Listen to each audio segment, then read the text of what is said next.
Assalamualaikum warahmatullahi wabarakatuh. Kami dari kelompok 4 kelas A, mata kuliah umum Bahasa Indonesia, program studi pendidikan dokter, Fakultas Kedokteran Universitas Lampung tahun 2020.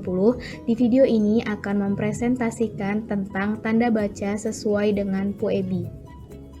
Kelompok 4 kelas A terdiri dari Aditya Gloria Monalisa Sianturi, Arfa Salma Firnandia, Egi Oktarian Gerliandi, Farah Maulida Bilkis, Kamila Nastiti, Mafalda Marzon, Muhammad Akmal Ghani, Rizky Hidayat, dan Taskia Fidini Caya. Selanjutnya, presentasi akan dilakukan oleh teman saya.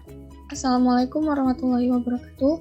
Perkenalkan, nama saya Mafalda Marzon, NPM 20180110005 dari program studi pendidikan dokter kelompok 4 kelas A MKU Bahasa Indonesia. Jadi di sini saya akan mempresentasikan bagaimana penggunaan tanda titik. Yang pertama, tanda titik dipakai pada akhir kalimat pernyataan. Contohnya, Bapak sedang berbicara. Jadi di sini tanda titiknya digunakan setelah kata berbicara karena di akhir kalimat. Selanjutnya, tanda titik dipakai di belakang angka atau huruf dalam suatu bagan, ikhtisar atau daftar. Contohnya di sini ada satu titik patokan umum. Jadi tanda titiknya itu dipakai setelah angka 1. Ini juga 1.1 isi karangan. Jadi penggunaannya digunakan setelah angka 1.1 dan begitu seterusnya. Selanjutnya, penggunaan tanda titik yang ketiga, yaitu tanda titik dipakai untuk memisahkan angka, jam, menit, dan detik yang menunjukkan waktu atau jangka waktu. Contohnya, pukul 1.35.20.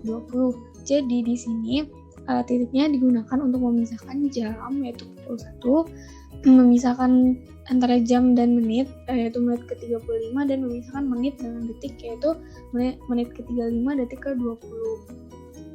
Lalu yang keempat, tanda titik dipakai dalam daftar pustaka di antara nama penulis, tahun, judul tulisan yang tidak berakhir dengan tanda tanya atau tanda seru, dan tempat terbit. Contohnya, Pusat Bahasa, Departemen Pendidikan Nasional, titik 2008. Ini menggunakan tanda titik karena memisahkan penulis dengan tahun, dan juga memisahkan tahun dengan judul tulisan, dan memisahkan judul tulisan dengan tempat penerbit. Ini untuk penulisan daftar pustaka.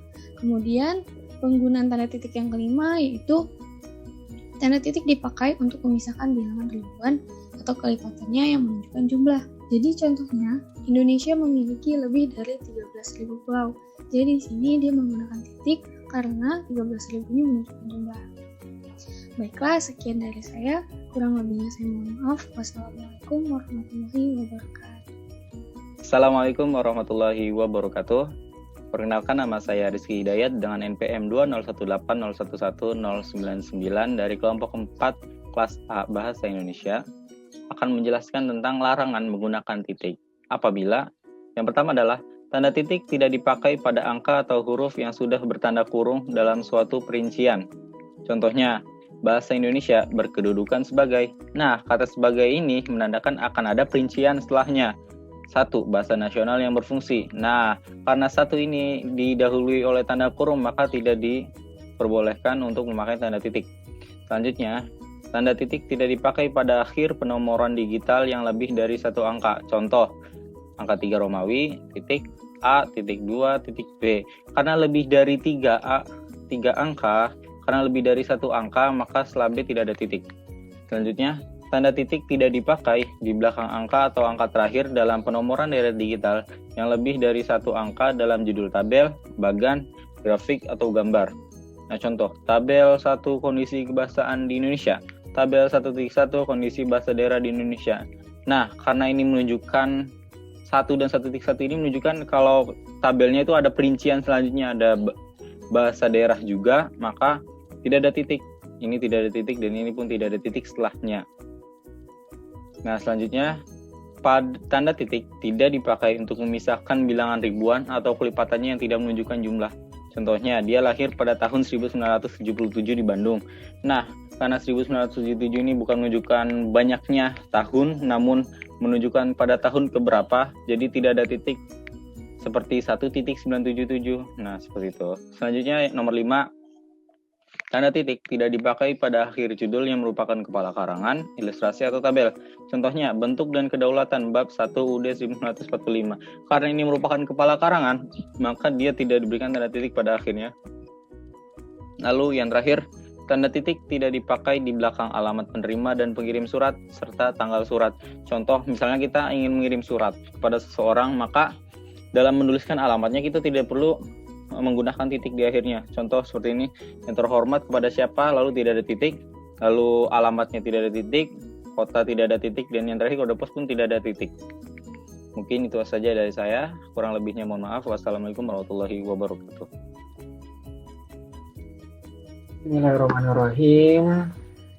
Jadi di sini saya akan menjelaskan penggunaan tanda baca koma. Yang pertama, di antara unsur dalam suatu perincian atau pembilangan itu harus diberi tanda koma. Contohnya, saya membeli sapu, koma, gantungan baju. Jadi, saya membeli sapu ini adalah salah satu unsur, kemudian gantungan baju itu satu unsur. Makanya harus diberi tanda koma. Selanjutnya, yang kedua adalah untuk memisahkan kalimat setara yang pertama dengan kalimat setara yang selanjutnya yang sebelumnya ada kata tetapi atau melainkan. Nah, itu harus diberi tanda koma. Contohnya, saya ingin datang, koma tetapi hari hujan. Nah, karena di situ ada kata tetapi, maka harus diberi tanda koma. Kemudian yang ketiga adalah untuk memisahkan anak kalimat dari induk kalimatnya jika anak kalimat mendahului kalimat. Kalau hari hujan, koma, saya tidak akan datang. Selanjutnya yang keempat adalah setiap kata penghubung atau ungkapan penghubung di awal kalimat itu harus diberi tanda koma setelahnya. Jadi contohnya, oleh karena itu kita harus berjaga-jaga. Oleh karena itu di sini adalah suatu kata penghubung. Makanya harus diberi tanda koma setelah oleh karena itu. Lalu yang kelima adalah untuk memisahkan kata seperti oh, wah, ya, aduh, dan kasihan dari kata yang lain dalam satu kalimat, di dalam kalimat. Contoh, oh, begitu. Lalu yang keenam adalah untuk memisahkan petikan langsung dari bagian lain dalam kalimat. Contohnya, kata ibu, koma, saya gembira sekali. Nah, jadi setiap sebelum petikan langsung itu harus diberi tanda koma. Lalu yang ketujuh ada di antara nama dan alamat, bagian-bagian alamat, tempat dan tanggal, dan nama tempat dan wilayah atau negeri yang ditulis berurutan itu harus diberi tanda koma. Contoh, surat-surat ini harap dialamatkan kepada Dekan Fakultas Kedokteran. Ini adalah nama, kemudian ada Universitas Erlangga, ini ada alamatnya. Kemudian lebih diperinci lagi bagian-bagian alamat. Jadi harus diberi tanda koma, Universitas Erlangga, koma, Jalan Mejen Profesor Dr. Mustopo 47, koma, Surabaya. Ini adalah suatu wilayah. Pada itu harus diberi tanda koma sebelumnya.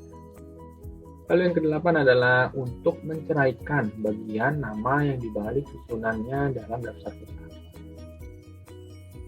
Contoh, Ali Syahbana, Sultan Takdir. Nah, jika di dalam daftar pustaka suatu nama yang ditulis dalam daftar pustaka itu harus diberi tanda koma. Lalu yang ke-9 ada di antara bagian-bagian dalam catatan kaki. Contoh, WJS, Purwadarminta, Bahasa Indonesia untuk Karang Mengarang, Yogyakarta, UP Indonesia, halaman 4. Lalu yang ke-10 ada setiap nama yang diikuti dengan gelar akademik itu harus diberi tanda koma agar dapat dibedakan dari singkatan nama diri, keluarga, atau marga. Contoh, Ratulangi, SE. Ratulangi itu nama, SE adalah gelar akademik. Maka dari itu, setelah kata Ratulangi itu harus diberi tanda koma. Kemudian setiap di depan per 10 itu harus diberi setiap di depan per 10 yang dinyatakan dengan angka itu harus diberi tanda koma. Contoh 12,5 meter. 0,5 itu kan sama dengan 10 ya. Jadi di depan angka 5 itu harus diberi koma karena dia 10. Selanjutnya, untuk mengatur keterangan tambahan sifatnya tidak membatasi. Contoh, tetangga saya, Budia, baik sekali. Lalu yang terakhir ada sebelum kalimat keterangan pada awal kalimat itu harus diberi tanda koma untuk menghindari salah baca atau salah mengartikan kalimat tersebut. Contohnya, dalam pembinaan dan pengembangan bahasa, kita menggunakan sikap yang bersungguh-sungguh. Kata kalimat kita memerlukan sikap yang bersungguh-sungguh itu adalah kalimat keterangan. Maka dari itu, sebelumnya harus ada tanda koma agar tidak salah mengartikan atau salah baca. Dan larangan menggunakan koma apabila yang pertama untuk memisahkan anak kalimat dari induk kalimat jika anak kalimat itu mengiringi induk kalimatnya. Yang ini tuh berkaitan dengan nomor 3 yang sebelumnya saya jelaskan mengenai penggunaan koma. Contoh, saya tidak akan datang kalau hari hujan. Lalu yang kedua adalah untuk memisahkan petikan langsung dari bagian lain yang mengiringinya dalam satu kalimat. Jadi jika kalimat yang di dalam petikan langsung tersebut terdapat tanda tanya atau tanda seru, itu setelah petikan langsung tidak boleh diberi tanda koma karena di dalamnya sudah ada tanda tanya atau tanda seru. Contohnya, di mana saudara tinggal? Tanda tanya, Karin. Nah itu karena di dalam kalimat petikan langsung terdapat tanda tanya, maka setelah petikan langsung tersebut tidak diberi tanda koma. Jadi langsung saja ditulis tanya Karin. Seperti itu. Ya, sekian penjelasan yang dapat saya berikan. Mohon maaf bila saya ada salah kata dan salah sikap selama saya jelaskan tadi. Terima kasih telah mendengarkan. Selanjutnya saya akan menjelaskan tentang tanda titik koma. Jadi kapan aja sih tanda titik koma ini bisa dipakai? Jadi yang pertama adalah tanda titik koma dapat dipakai sebagai pengganti kata penghubung untuk memisahkan kalimat setara yang satu dari kalimat setara yang lain di dalam kalimat majemuk. Nah, contohnya adalah hari sudah malam, anak-anak masih membaca buku. Ayah menyelesaikan pekerjaan, ibu menulis makalah. Atau contoh lain dari saya, ibu memasak ikan, tanda titik koma, kemudian kakak mencuci mobil, tanda titik koma, adik membaca buku. Jadi setiap kalimat setara itu diberikan tanda titik koma sebagai pemisah pada kalimat majemuk. Kemudian yang kedua, tanda titik koma dapat dipakai pada akhir perincian yang berupa klausa. Contohnya, syarat penerimaan pegawai di lembaga ini adalah 1. Berkewarganegaraan Indonesia, tanda titik koma. 2. Berijazah sarjana S1, titik koma. 3. Berbadan sehat, titik koma. Dan 4. Bersedia ditempatkan di seluruh wilayah negara Kesatuan Republik Indonesia. Jadi bisa kita lihat bersama, tanda titik koma digunakan sebagai akhir perincian. Di sini kita bisa lihat syarat-syarat penerimaan pegawai di lembaga itu ada 4. Nah, setiap komponen-komponen 4 ini diberikan tanda titik koma sebagai tanda bahwa di bawahnya ialah lanjutan yang masih di atasnya. Kemudian selanjutnya nomor 3, tanda titik koma dipakai untuk memisahkan bagian-bagian pemerincian dalam kalimat yang sudah menggunakan tanda koma. Contohnya, ibu membeli buku, pensil, dan tinta, titik koma, baju, celana, dan kaos, titik koma, pisang, apel, dan jeruk. Jadi di sini kita bisa lihat bersama, kenapa ada tanda titik koma di antara beberapa perincian yang telah disebutkan. Jadi untuk buku, pensil, dan tinta merupakan alat tulis. Untuk itu diberikan tanda titik koma untuk memisahkan baju, celana, dan kaos yang merupakan pakaian, dan diberikan lagi tanda titik koma untuk pisang, apel, dan jeruk yang merupakan buah-buahan. Untuk contoh lain adalah agenda rapat ini meliputi A. Pemilihan ketua, sekretaris, dan bendahara, titik koma. B. Penyusunan anggaran dasar, anggaran rumah tangga, dan program kerja, titik koma. Dan C. Pendataan anggota, dokumentasi, dan aset organisasi. Jadi walaupun di sini sudah ada tanda koma, tanda titik koma masih diberikan karena masih memisahkan bagian-bagian pemerincian dalam kalimat yang sudah menggunakan tanda koma tersebut.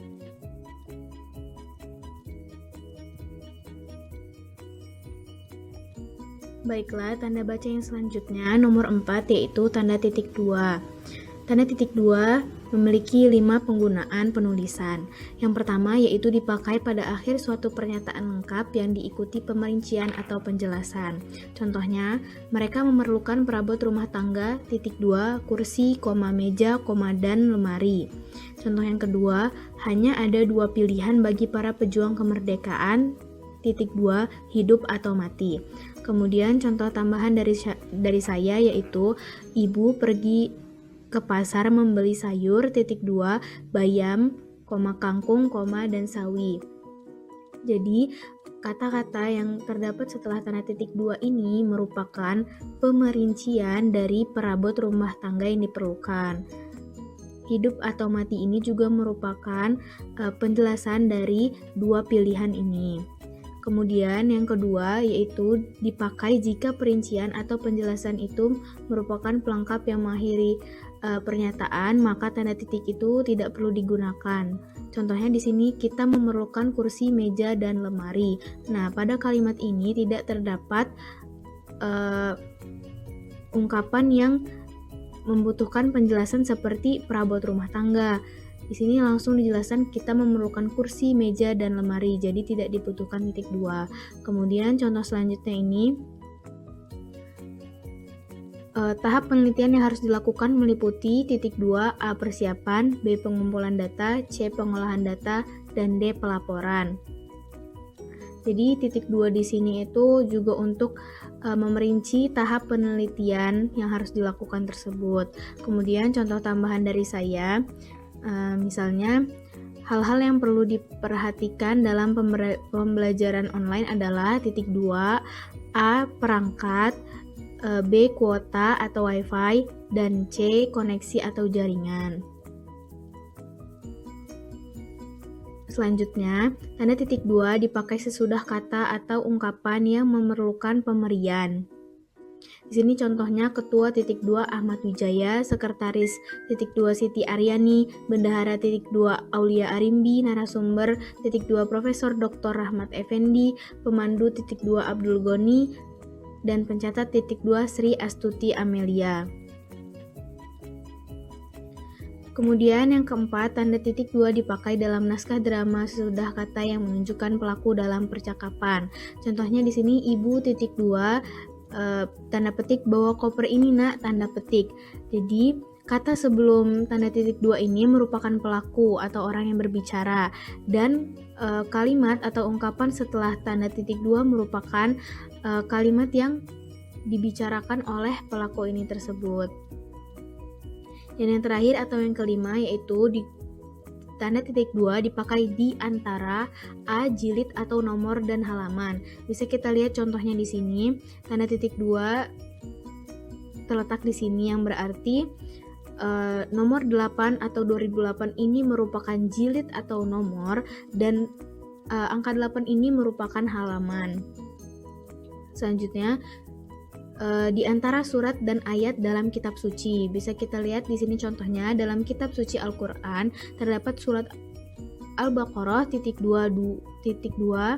angka 2 tanda hubung 5. Itu berarti dalam kitab suci Al-Qur'an surat Al-Baqarah ayat 2 sampai 5. Begitu juga dengan contoh yang berikutnya, Matius 2 tanda titik 2 1 tanda hubung 3. Itu berarti Matius 2 ayat 1 sampai dengan 3. Selanjutnya ada judul dan anak judul suatu karangan. Seperti bisa kita lihat di sini contohnya, Dari Pemburu ke Terapetik (2) Anatologi Cerpen Nusantara. Itu berarti Dari Pemburu ke Terapetik merupakan judul dari sebuah buku.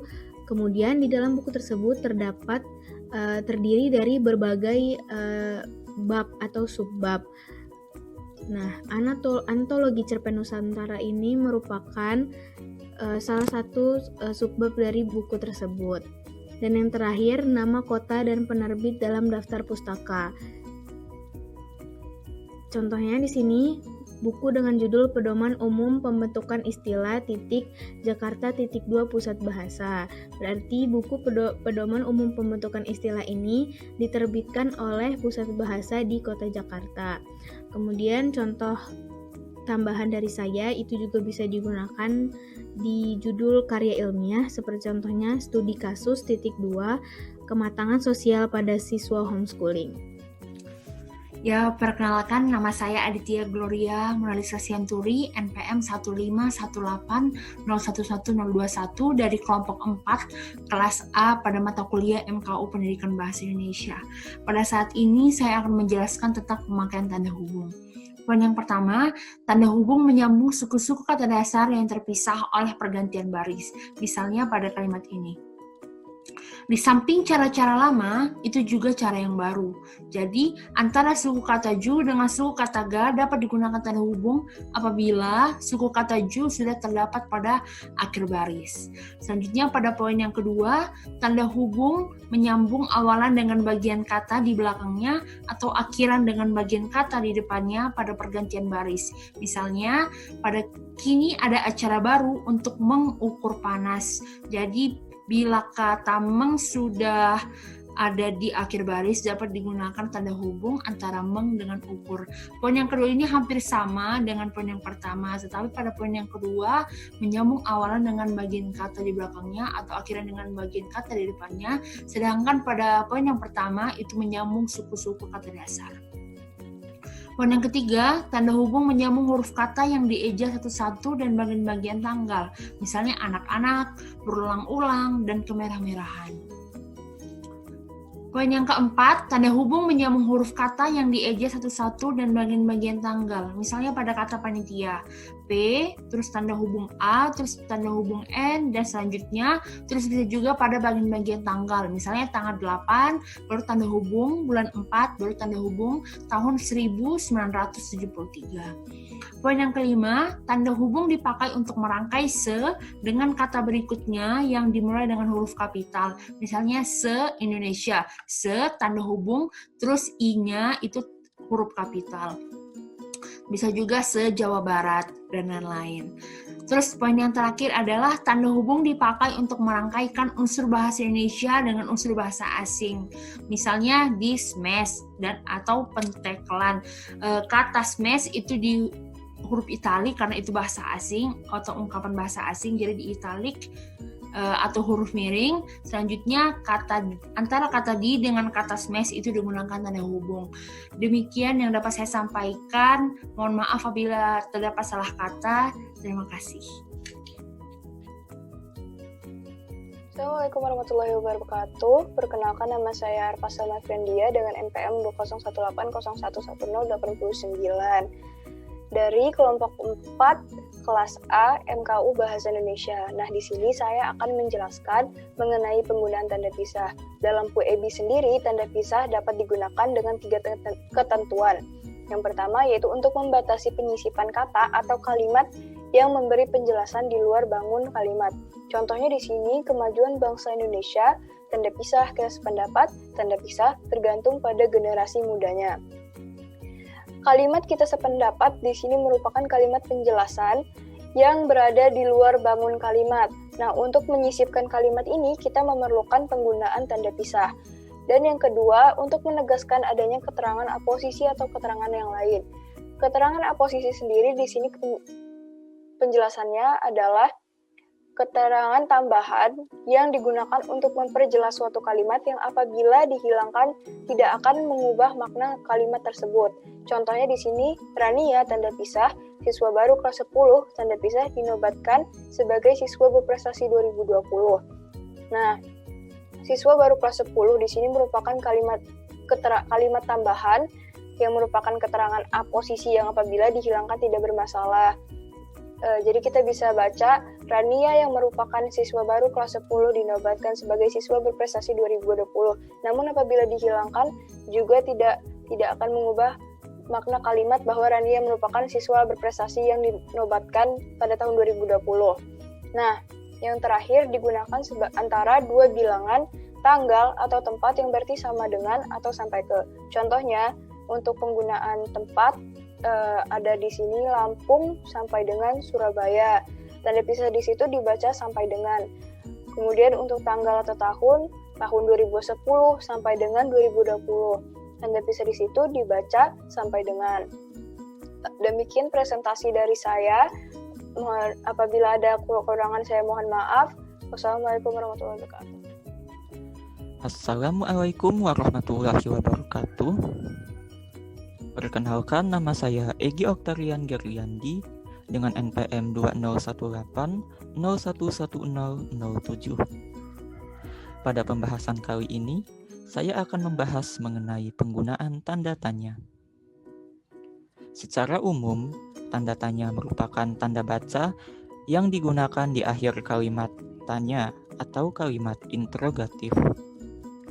Namun, menurut Pedoman Umum Ejaan Bahasa Indonesia atau PUEB pada tahun 2016, penggunaan tanda tanya terbagi menjadi dua macam. Yang pertama, tanda tanya di akhir kalimat tanya atau kalimat interrogatif. Namun, sebelum kita lanjutkan pembahasan ini, sebaiknya kita mengenali terlebih dahulu apa itu kalimat interrogatif atau kalimat tanya. Jadi, yang dimaksud dengan kalimat tanya adalah kalimat yang diawali dengan kata tanya, dan biasanya kalimat tersebut memiliki jawaban. Oke, kita lihat pada kalimat yang pertama. Siapa yang membuka pintu? Kita lihat, kalimat tersebut diawali dengan kata tanya berupa siapa. Lalu kita lihat kembali, apakah kalimat tersebut memiliki jawaban? Ya, kalimat tersebut memiliki jawaban.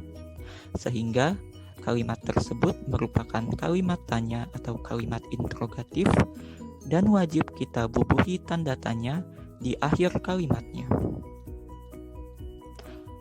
Contoh yang kedua, apa yang dia katakan? Kita lihat, kalimat tersebut diawali dengan kata tanya berupa apa. Lalu kita lihat kembali kalimat tersebut apakah memiliki jawaban. Ya, kalimat tersebut memiliki jawaban. Maka kalimat tersebut merupakan kalimat tanya dan wajib kita bubuhi tanda tanya. Untuk penggunaan tanda tanya yang kedua, tanda tanya digunakan untuk kalimat yang belum bisa dipastikan kebenarannya. Jadi, sifatnya kalimat ini masih ragu-ragu. Kita lihat contoh yang pertama. Di Indonesia terdapat 700 bahasa daerah. Kita lihat angka 700 di sini menunjukkan bukanlah bahasa daerah Indonesia itu 700 pas, tetapi yang dimaksudkan sekitar 700. Sehingga kalimat ini diberi tanda tanya dan penggunaan tanda tanya di sini sedikit berbeda dengan tanda tanya sebelumnya. Penggunaan ini diapit dengan kedua kurung. Bisa kita lihat pada contoh nomor 1 dan nomor 2. Baik, untuk contoh nomor 2, Provinsi Lampung berdiri sejak tahun 1960. Kalimat ini merupakan kalimat yang belum bisa dipastikan kebenarannya atau sifatnya masih ragu-ragu. Sehingga kalimat ini diberi tanda tanya pada tahun 1960-nya. Dan penggunaannya sama, yaitu diapit dengan tanda kurung. Karena Provinsi Lampung berdiri sekitar tahun 1960, itulah maksud dari kalimat ini. Baik, sekian pembahasan dari saya mengenai penggunaan tanda tanya. Terima kasih. Wassalamualaikum warahmatullahi wabarakatuh. Perkenalkan, nama saya Kamila Nastiti dengan NPM 20180111085. Di kesempatan kali ini saya akan menjelaskan mengenai penggunaan tanda seru. Menurut Puebi, tanda seru merupakan tanda baca yang digunakan di akhir kalimat imperatif atau kalimat perintah, ungkapan tidak percaya atau sungguh-sungguh, serta perasaan yang kuat. Contohnya, yang pertama ada, belajarlah dengan rajin, tanda seru. Jadi di sini merupakan salah satu contoh penggunaan tanda seru di akhir kalimat imperatif atau kalimat perintah. Jadi maksud kalimat dari kalimat ini adalah bahwa si pembicara ingin lawan bicaranya ini untuk belajar, seperti itu. Selanjutnya ada ayo, tanda seru. Wow, tanda seru. Pemandangan yang luar biasa, tanda seru. Di sini berarti bahwa pembicara ini benar-benar merasa bahwa pemandangan ini memang sangat luar biasa, gitu.